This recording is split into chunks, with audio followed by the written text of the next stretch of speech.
शुरुआत में हम लोग एक ऐसी लेडी को देखेंगे जिसका पति उसे संतुष्ट नहीं कर पाता है, इसलिए वो अपनी प्यास मिटाने के लिए अपने माली के साथ ही अफेयर करती है। लेकिन उसका माली तो कुछ और ही चाहता था। इसके बाद इन दोनों के साथ में क्या होता है, ये हम लोग इस वीडियो में आगे देखेंगे। तो चलिए इस मूवी को शुरू करते हैं। मूवी के शुरुआत में हम लोग कैथरीन को देखते हैं। वो फिल्म इंडस्ट्री के एक प्रोड्यूसर की पत्नी है। कैथरीन एक बड़े से हवेली में रहती है। यहाँ वो काफी अकेला फील करती है। वो हमेशा एक आदमी के बारे में सोचती रहती है जो कि उसे कई सालों पहले एक बार में मिला था, क्योंकि उस आदमी के साथ बिताए हुए पल कैथरीन के लिए सबसे रोमांटिक पलों में से एक है। इसके बाद हम लोग कैथरीन को देखते हैं जो कि फिल्म में रोल पाने के लिए अपनी वीडियो रिकॉर्ड कर रही थी। अपनी वीडियो को बनाने के बाद वो वीडियो अपलोड होने का वेट कर रही थी। इसके बाद वो अपने घर के कामों में लग जाती है। तभी वो देखती है उसका गार्डनर आज नहीं आया है। तुरंत वो गार्डनिंग कंपनी को कॉल करती है। तभी उसे एक कॉल आता है जिससे उसे मालूम चलता है उसके गार्डनर को अरेस्ट किया गया है और उसकी जगह किसी दूसरे आदमी को भेजा गया है। उसी वक्त दरवाजे की घंटी बजती है। जैसे ही कैथरीन दरवाजे को खोलती है उसे बेन नाम का एक हैंडसम आदमी दिखाई देता है और ये उसका नया गार्डनर है।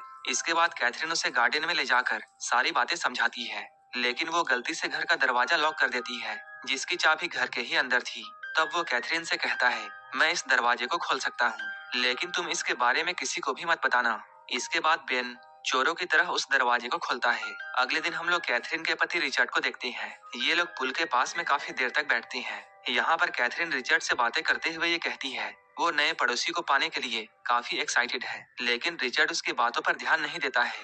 रात में जब ये लोग डिनर कर रहे थे तब रिचर्ड कैथरीन से मूवी देखने के लिए कहता है, जिस पर कैथरीन उससे अपने ऑडिशन के बारे में पूछती है, जिस पर रिचर्ड कहता है तुम्हें अपने दम पर रोल हासिल करना होगा, ना कि मेरे हेल्प से।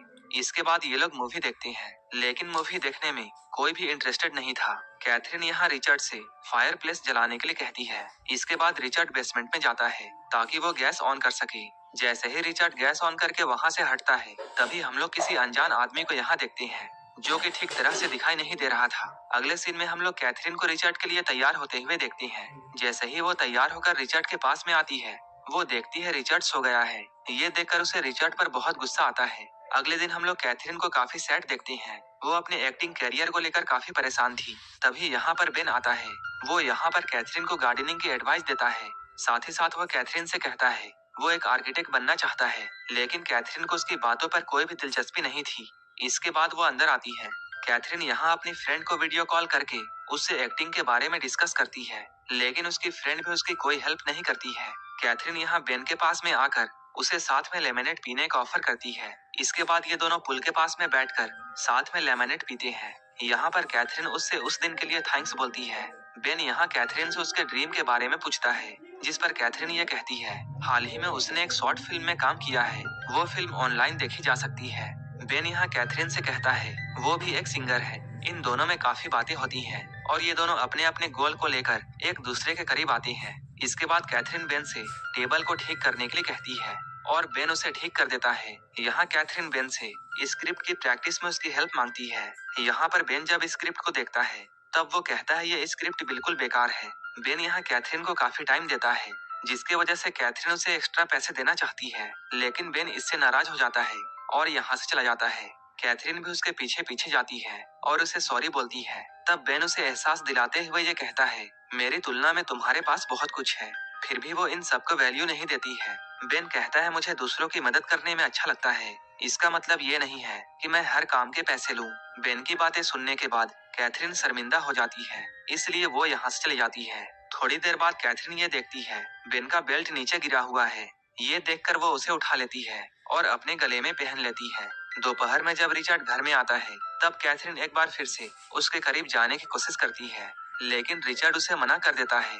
रिचर्ड अपनी वाइफ में फोकस करने के बजाय रात में होने वाले फंक्शन के बारे में सोच रहा था। इधर कैथरीन भी इस सेलिब्रेशन को लेकर काफी खुश थी, क्योंकि उसे ऐसा लग रहा था जैसे ये सेलिब्रेशन उसके लिए है। लेकिन उसकी ये खुशी जल्द ही खत्म हो जाती है जब उसे ये मालूम चलता है ये सब इसलिए है कि रिचर्ड ने एक हाई प्रोफाइल एक्ट्रेस को बुक किया है। सुबह में बगल वाले घर से तेज म्यूजिक की आवाज आती है। ये सुनकर कैथरीन पुल के पास जाकर देखती है, क्योंकि वो घर पहले खाली था। तभी बेन यहाँ पर आता है। वो उससे कहता है बगल वाले घर का दरवाजा खुला है।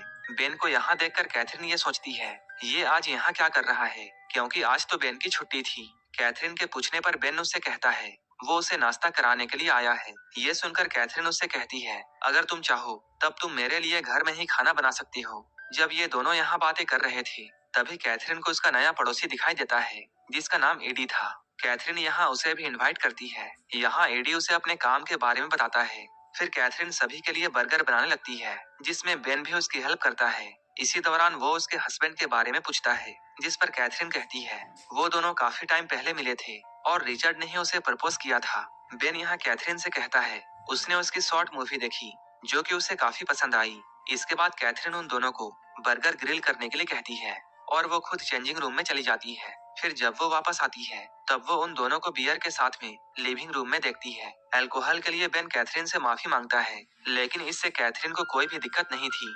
यहीं पर कैथरीन बेन को उसकी बेल्ट रिटर्न करती है। अब ये तीनों म्यूजिक बजाकर डांस करने का डिसाइड करते हैं। एडी यहाँ पर पियानो बजाता है और बेन कैथरीन के साथ डांस करने लगता है। अभी ये लोग नशे में थे इसलिए डांस के दौरान ये दोनों एक दूसरे को किस करते हैं लेकिन कैथरीन जल्दी ही अलग हो जाती है क्योंकि उसे ऐसा लगता है जैसे ये सब गलत है। इसके बाद एडी यहाँ से निकलता है और कैथरीन बेन को भी यहाँ से जाने के लिए कहती है क्योंकि रिचर्ड को एयरपोर्ट से लाने से पहले वो अपने आप को शांत रखना चाहती है। लेकिन बेन यहाँ से नहीं जाता है और वो उसे फिर से डांस करने के लिए कहता है। कैथरीन भी इसके लिए मान जाती है। अब ये लोग डांस करने लगते हैं।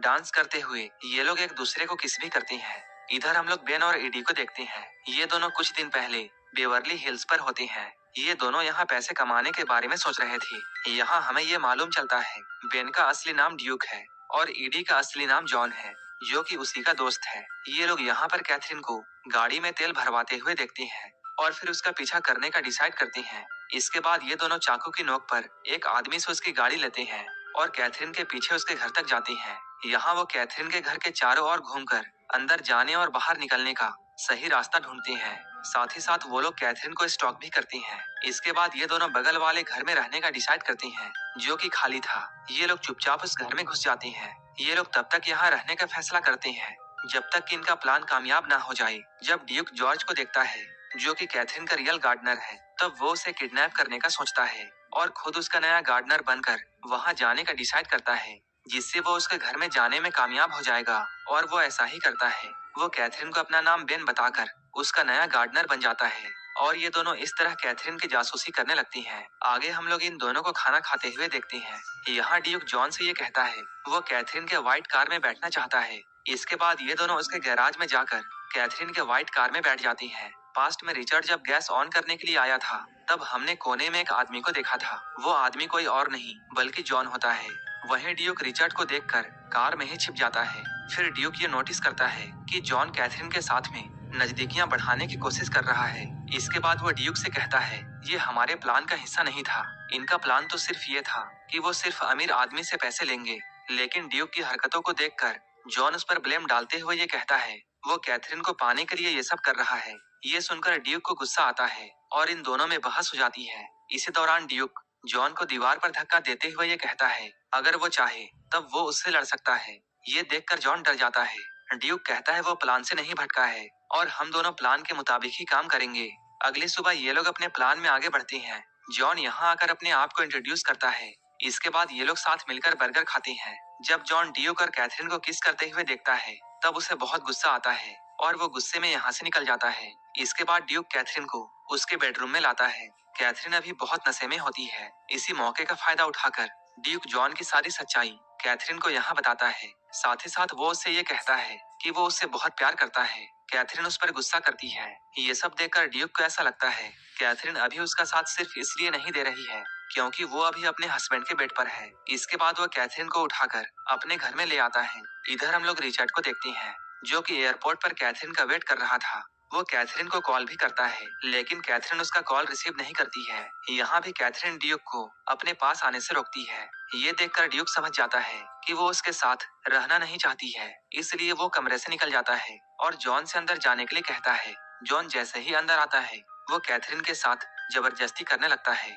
जब कैथरीन चिल्लाती है तब वो उसके मुंह पर हाथ रखकर उसे चुप रहने को कहता है। साथ ही साथ वो उसे धमकी देता है अगर वो उसे ऐसा करने से रोकेगी तब वो उसे जान से मार देगा। लेकिन वो कुछ भी नहीं कर पाता है और रोने लगता है जिससे कैथरीन को यहाँ से भागने का मौका मिल जाता है। वहीं दूसरी ओर रिचर्ड एक टैक्सी बुक करता है और वो कंटिन्यू कैथरीन को कॉल कर रहा था, लेकिन कैथरीन का कोई रिस्पॉन्स नहीं आता है। इधर घर में कैथरीन काफी नशे में होती है। जब ड्यूक उसे थप्पड़ मारता है तब वो नीचे गिर जाती है, लेकिन जॉन ड्यूक को रोकता है, जिससे उन दोनों में फाइट शुरू हो जाती है। इसके बाद ये दोनों पुल में गिर जाते हैं। इसी दौरान जॉन के हाथ से चाकू छूटकर गिर जाता है। इसके बाद ड्यूक उसी चाकू से जॉन पर पीछे से हमला करता है। चाकू लगने की वजह से जॉन पैरालाइज्ड हो जाता है और पानी में फ्लोट करने लगता है। ड्यूक जॉन को वहीं पर छोड़कर कैथरीन को ढूंढने के लिए घर के अंदर जाता है। इधर कैथरीन पुलिस को कॉल करने का ट्राई करती है, लेकिन ड्यूक सारे फोन तोड़ देता है। फिर जब कैथरीन बाहर देखती है तब उसकी नजर जॉन पर जाती है, जिसका खून पानी में मिक्स हो रहा था।